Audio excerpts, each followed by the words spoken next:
Hello.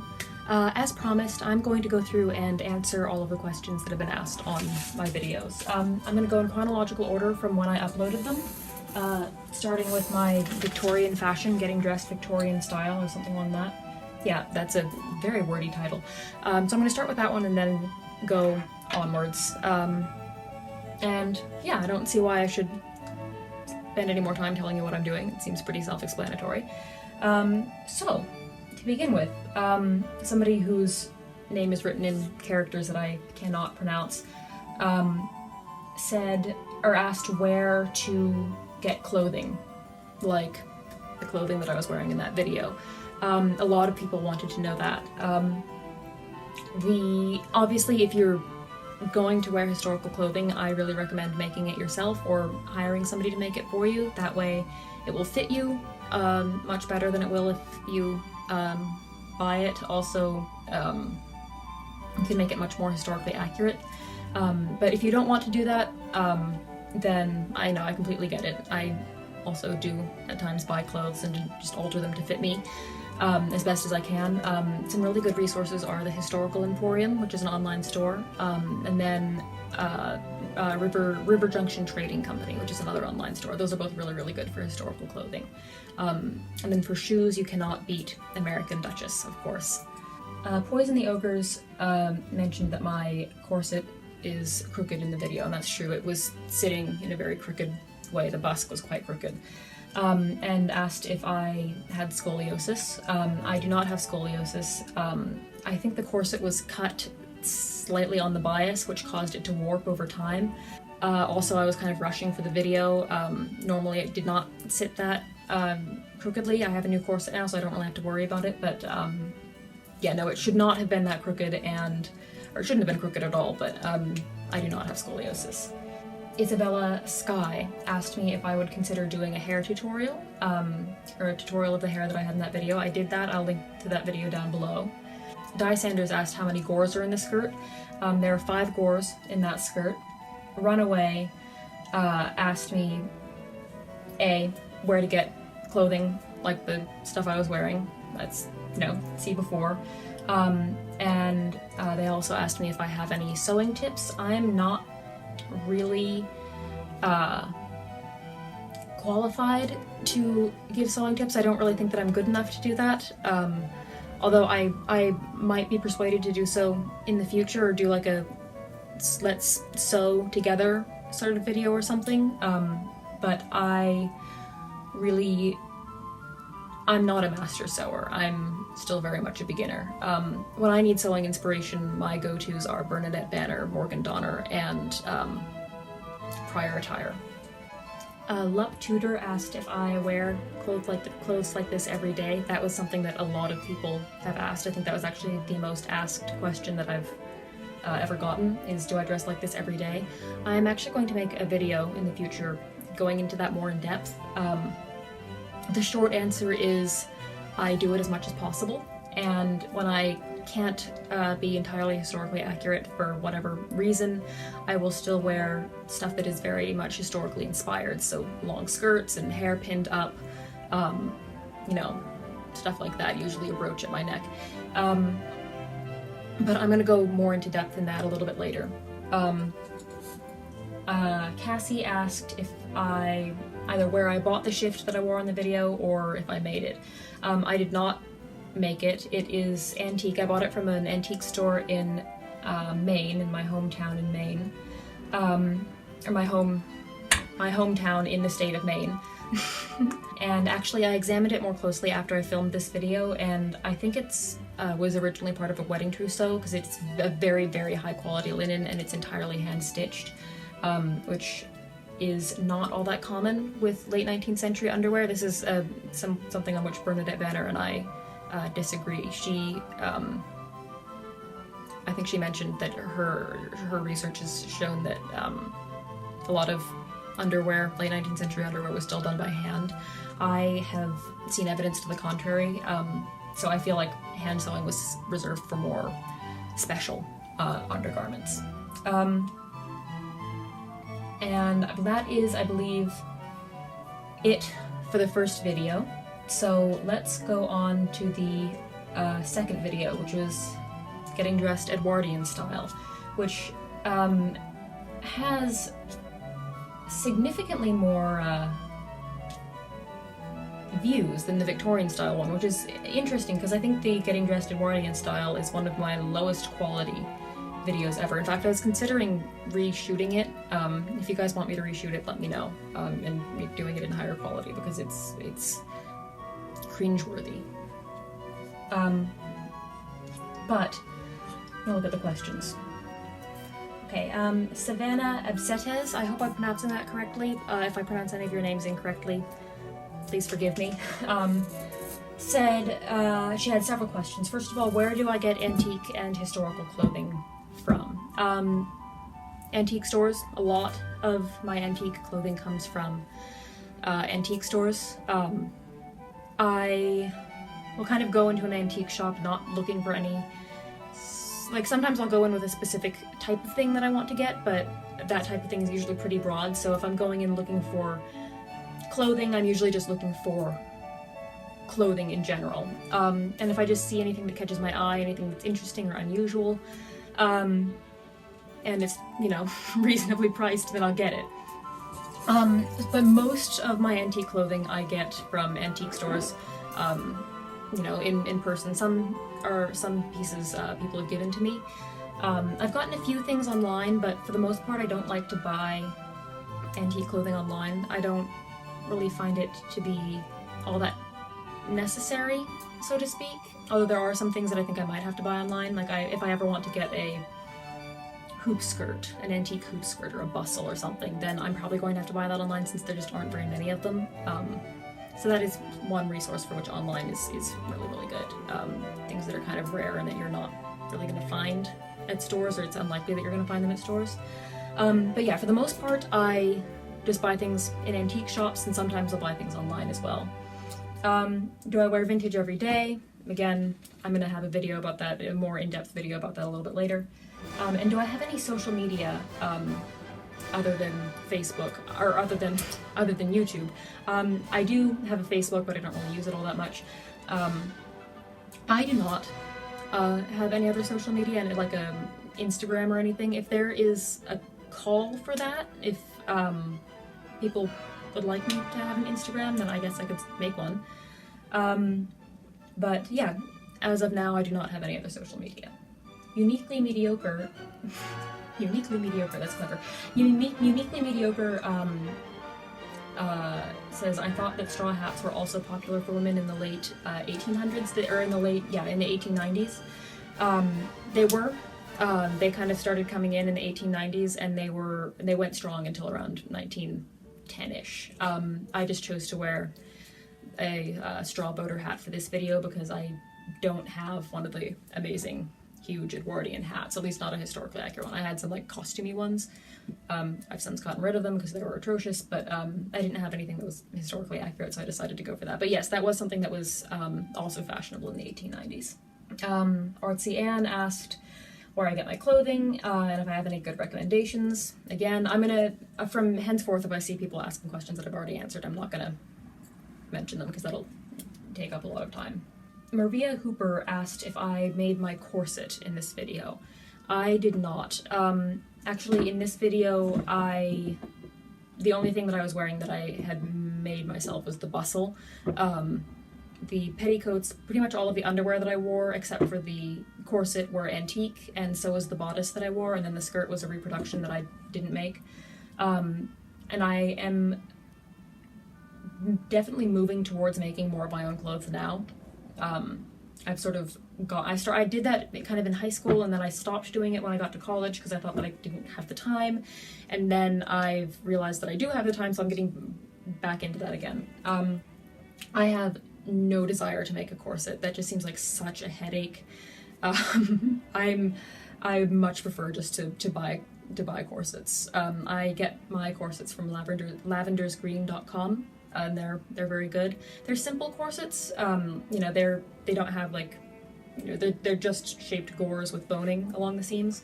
But that is not necessarily inaccurate. In fact, I would say that, you know, I'm of the middle class. I wouldn't have something that was incredibly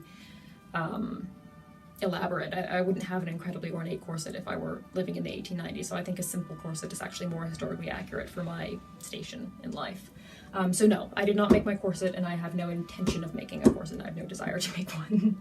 Lynn J638 asked if it was possible to wear tights with Edwardian clothing instead of regular stockings or hose. You certainly could do that. It isn't historically accurate. They didn't start manufacturing stockings and tights with like a waistband until the 1920s, I think. And it would be kind of difficult since you would have to take off your drawers to be able to use the bathroom if you were wearing them. But if you don't have any stockings or, you know, what have you, then you can wear tights, nobody's gonna know. So that's it for questions on the Edwardian video. Next video is the Civil War era morning jacket. And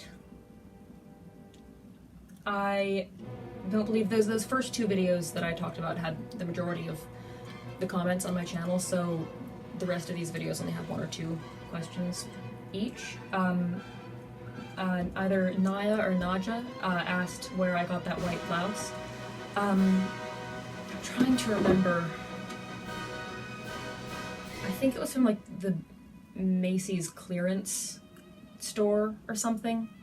I can't remember, I'm sorry. And then Michelle Cornham asked if I would show the inside seams of that jacket. I actually tried to do that, but the fabric is very, very black and did not want to show up on camera, and plus it's entirely lined, so you can't actually see the inside seams. I would just be able to show you the lining.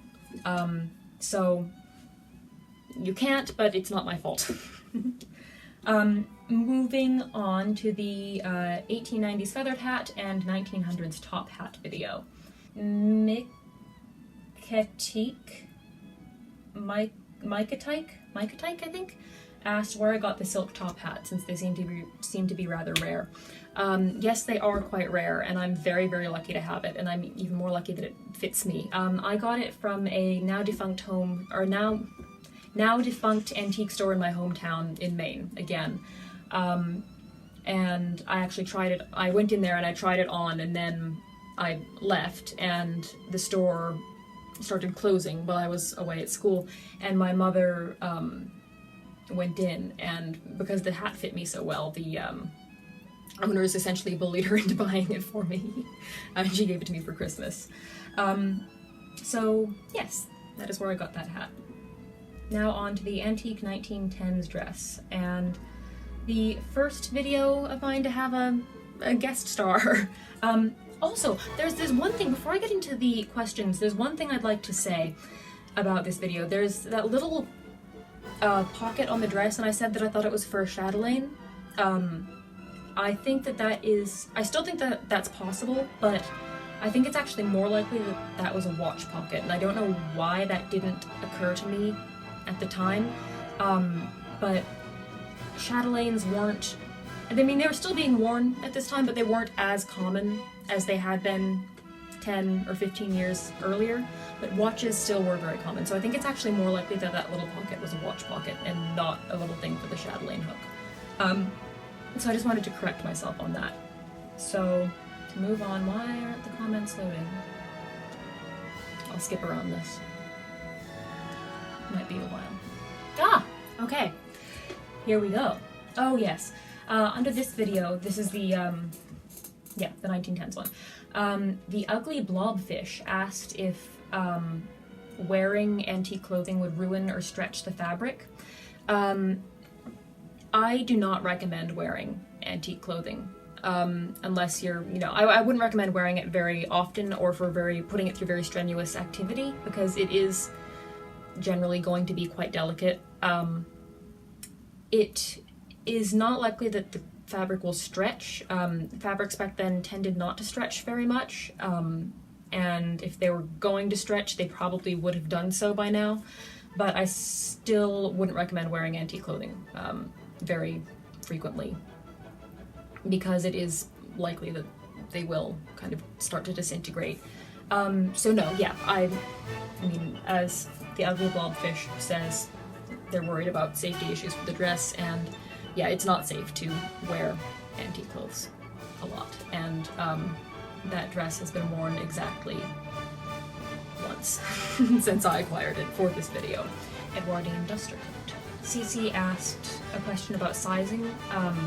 She said, when you find these treasures, how small are they really? I always imagine them being very petite, but the duster coat seems to be quite large, which I find unusual. Yes, I made a video about that, so I'll link that down below. Oh, and that reminds me, on the TV costume reviews one, the first one, C. Ostaluva asked what a coat from this period is supposed to look like, the Lizzie Borden period, because I mentioned the coats were slightly incorrect. So I will link a picture to some coats from that period down below. Busting Victorian myths, showing that they were not, in fact, all tiny. Somebody asked if people in the 1800s would just wear their clothing to death, and that is, yes, they would have. They were much more frugal with their clothing since they either had to make it themselves or have it made by somebody, so yes, they would just kind of wear their clothing until it was rags. That's why, one of the reasons why antique clothing is so rare. Favorite and least favorite periods in fashion history. Again, I'd love to read all of your guys' wonderful comments here, but I'm just looking for questions at the moment. Chloe Westfall asked if I am familiar with a book called Dressed for the Photographer. I am not familiar with that book, but I plan to become so quite shortly, because that sounds very, very interesting. This one was actually quite an interesting question. I had to do a little bit of research to answer it correctly. Anti-Ethnic Cleansing asked if I knew why the polka-dotted or mink fur was so popular in the 1700s. Now, I'm not sure what the research I tried to do is to figure out if our kind of modern use of polka dots stems from that. I couldn't really find a conclusive answer. But that kind of polka dotted fur with the black with the white dots on it is ermine, which is, ermines are white, but the tips of their tails are black. So what they would do is they would have a white ermine thing, whatever it was, and then just decorate it with the black tips of the tails. It was really, really, really expensive, and it became a symbol of royalty and nobility, and it was very, very prescribed. You know, if you're a duke, you're allowed to wear this much ermine, and if you're a count, you're only allowed to wear this much ermine, and so on and so forth. So yeah, it was like really, really closely guarded who could wear what. And then people did eventually begin to like mimic the look of ermine by painting black ermine spots, like really stylized ermine spots, onto white fabric. And I don't know if that's where if modern polka dots kind of grew out of that, but I imagine that they started mimicking ermine because that wouldn't have been regulated. So it was kind of a way of getting around the laws of apparel. Reacting to Edwardian hair care advice. I wasn't sure how this sort of reading an article format would go, but it seems to have gone relatively well. Maria Hooper asked if I would make some videos in which I try out different hair care techniques, and I actually have this book. I mentioned it in that video, but I have this book called The Preservation of the Hair. It's from 1910, and this has a lot of recipes for concoctions and different things to help make the hair more lustrous and preserve it. So I would definitely consider trying to make some of those concoctions and see how they work on my hair. I don't want to infringe on the long-haired flappers territory, but I don't think she would mind if I were to do that. And we're closing in on it now. The sleeve bustles. Last but not least, the video in which I asked you to ask me questions. Raffi Dickens E asked me how I got into historical costuming, why Victorian, and do I always wear it? So how did I get into historical? That is a great question, and I really do not know the answer to that. I've always been fascinated by history. When I was really, really little, I was absolutely obsessed with castles. I would, spend hours and hours drawing castles and pretending I lived in castles and everything to do with castles. I also love queens. I'm still fascinated by queens. But I was completely obsessed with castles. And then I kind of moved on from that, although I still do have a soft spot for castles. I kind of moved on from that, and I became completely obsessed with the Titanic. And I would spend hours drawing the Titanic and learning about all of the people in the Titanic. And I think that might have actually been where I got started with kind of the idea of costuming, because I was learning, Titanic, the whole thing happened in 1912, so I was seeing pictures of people in 1912 clothing, and that could have sparked some sort of interest. I also went through a phase of being really obsessed with Queen Elizabeth I of England. In fact, I'm still quite obsessed with her. She's my hero. And her use of clothing was really, really intelligent, and I learned a lot about her clothing. But I think that whenever people ask me on the street why I do this, why I, dress like this, and why I'm interested in this, I just say it just feels right. To not only wear these clothes, but to use the technology, and to, read the books of the period and everything. It just feels right, and I feel comfortable and at home, and like I'm doing what I'm meant to be doing, and I'm doing what I'm supposed to do. And that's really the best answer that I can give you. It's Cherio asked if I could live in any decade, what would it be? That's a really good question, and I've actually considered that a lot. My knee-jerk reaction, if it were any decade, for me, it's either the 1890s or keep on living now. I think it would be a very, very severe transition to go from living now to living in the 1890s, because I am very reliant on the technology of the 21st century. As much as I try not to be, I still am. So I think that would be a very, very jarring transition, but I still think I'd be able to do that. Really, really what it boils down to is, how am I getting back there? Is the world just kind of rewinding into the 1890s, or like we're just like living as though it is the 1890s, but it's still now? Or am I just being transported back in time? Because I wouldn't want to just be transported back in time and like leave all of my family and friends behind and just kind of turn up as like this random beggar in 1890.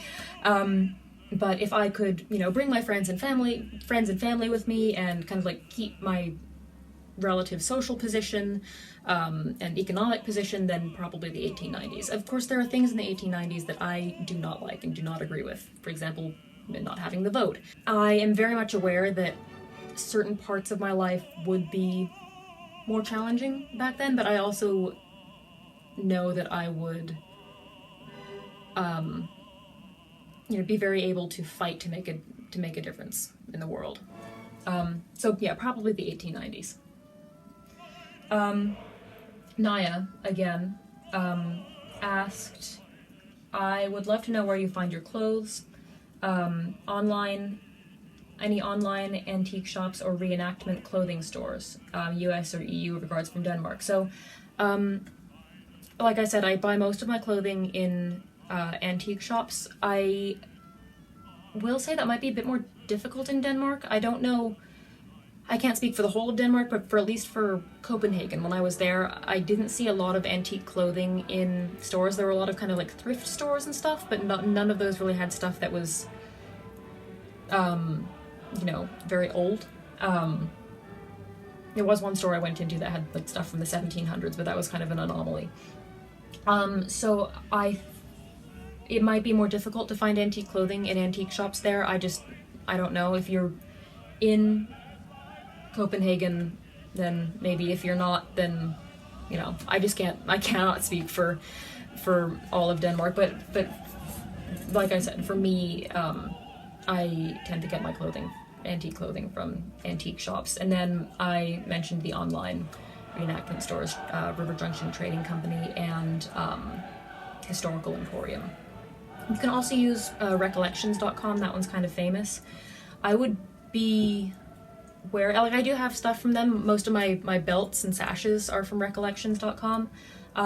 They're not very concerned with accuracy of the fabrics. Like recollections.com is very, very costumey. And if that's your thing, then great, go for it. Recollections is your place. But if you're looking for historical accuracy, then maybe don't necessarily steer clear of Recollections, but just make sure you read the descriptions and know what you're buying first. Phoebe J asked how old I am. I'm 21. What's my favorite era? The 1890s. And the 22726, or the 22,726,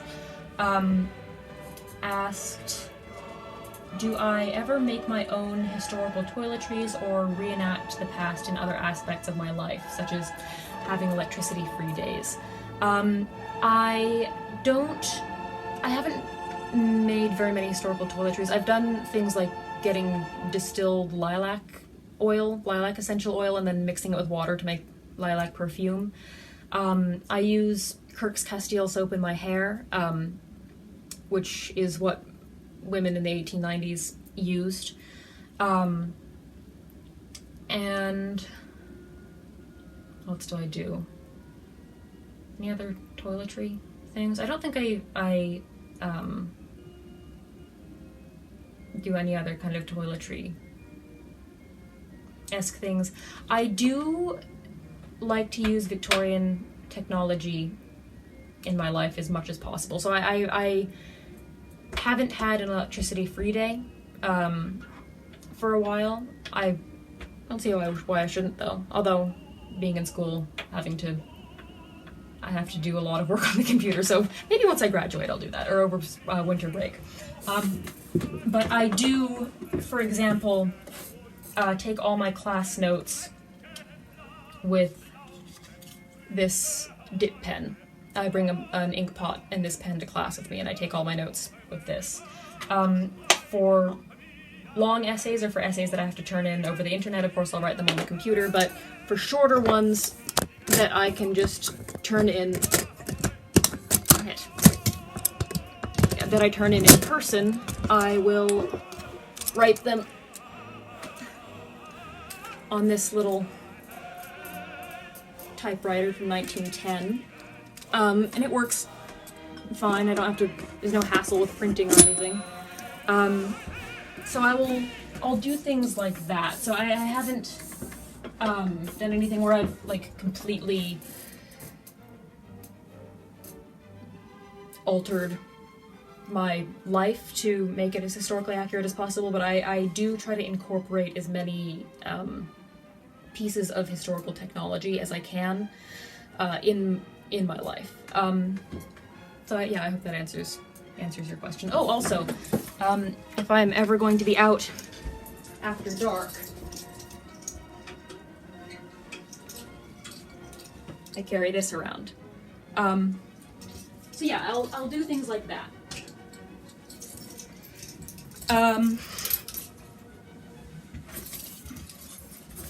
Sunny Freya asked, what are the best fabrics to use when making Victorian dresses for theatre?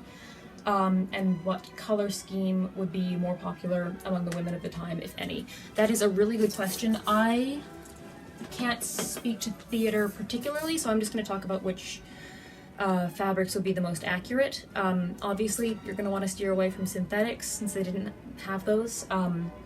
It also depends on what you're making. If you're making shirtwaists, then cotton, silk, seersucker, kind of lighter fabrics like that are really, really good. If you're making skirts, some skirts were made out of cotton.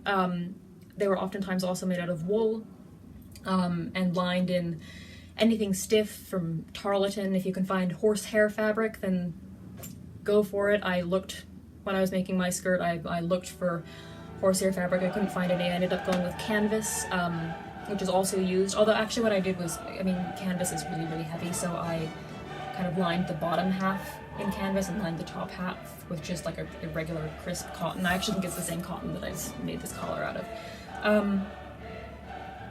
But getting the linings correct is really, really important because they really do impact the silhouette and also the weight of the skirt, because the skirts, especially back then, were tended to be very, very heavy, and that gives them a much more elegant movement than a light skirt does. So yeah, natural fibers really, really do predominate for skirts. Wool was really, really popular, although there also were silk skirts and cotton skirts as well. And I really, really, really stress that they should be lined correctly. Bodices were generally made out of heavier materials, so again, wool was really, really popular. So was like a heavier brocade. Corduroy, the bodice that I wore in my Edwardian dressing video was made out of corduroy. Yeah, and they were generally lined with some sort of silk or a silesia, like a glazed canvas. Yeah, I hope that answers your question. Touching on the color scheme that would have been popular among women of the time. I'm talking about like the 1880s and 90s, or kind of like 1880 to 1910. Because if you go back before 1880, then a lot of the stuff I said will change. Like in the 1840s, 30s, 40s, 50s, 60s, cotton was king because of, certain practices happening in the American South. Slavery. I don't know why I was tiptoeing around the word. Because of slavery in the South. Cotton was incredibly cheap. After slavery was abolished, the price of cotton rose, and that meant people were still wearing cotton, but other fabrics started to come in as well because cotton was no longer so much cheaper than everything else. So yeah, I'm speaking pretty much to 1880 to 1910. So for that era, color schemes that would have been popular among women, it's difficult to say. It varied from age to age. Like for younger girls would tend to wear kind of brighter and more pastel colors. Older women would wear darker colors. It also varied from country to country. So in England, palettes tended to be more subdued, whereas in America, colors were generally more exuberant. And it also, of course, depended on personal tastes. Some people, in the Victorian era had incredibly garish tastes, and some people had much more refined and laid-back tastes.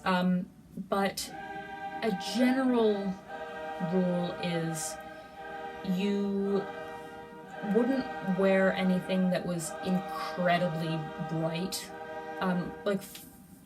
And again, there's not really a hard and fast rule, but like a bright red or like a bright pink or pretty much any really, really bright color would tend not to be worn because you didn't want to make yourself... It was considered bad manners to wear colors that screamed, "Look at me! Give me attention!" So I would steer clear of any like incredibly bright colors and stick with stuff that was more subdued. Also, they didn't have... It was much more difficult for them in that time to get colors to be incredibly, incredibly bright, because they were starting to develop synthetic dyes in the Victorian era, but they still were kind of crude, and clothing wasn't usually dye fast, so it could kind of run and bleed and stuff, so it was difficult to achieve a really, really bright color. So that would be my advice, is to stay away from really bright colors. And then the last part of this question from Sunny Freya, what kind of sleeves would they use? Puffy, long, short? Again, that really, really varies from decade to decade. In the 1850s and 60s, those pagoda sleeves were really, really popular. In the 1870s and 80s, sleeves tended to be really, really tight-fitting. In the 1870s, sleeves also tended to be kind of three-quarter length, whereas in the 1880s they got back down to the wrist. In the 1890s, sleeves got very, very puffy. They were at their zenith of puffiness around 1895, 1896, and then they started to go back down to being flatter around 1899, 1900, although they never quite reached the incredible tightness of the 1880s again. So it really, really depends on your era. There is no hard and fast rule for, you know, Victorian sleeves were this way. If you're doing 1890s, then yes, go with very puffy sleeves, especially if you're doing kind of mid-90s. I would highly recommend puffy sleeves. It also depends on what, also long sleeves were back in the 1890s. Almost all sleeves were wrist length. It also depends on what type of garment you're making. If you're making a ball gown, those tended to have very, very short sleeves or even just shoulder straps. It would not be appropriate to make a ball gown and then have very puffy sleeves that went all the way down to your wrists. That just wasn't done. Ball gowns had at most, they had just kind of like a puff up here in the 90s, and then that was it. And the same was true in the, you know, all the way back to the 1850s. Ball gowns generally did not have very much going on in the sleeve here, in the sleeve region. Yeah. And then last but not least, Michelle Cornham asked how tall I am. I'm 6'1", but I generally wear shoes that give me another 1.5 inches, so I look like I'm about 6'3".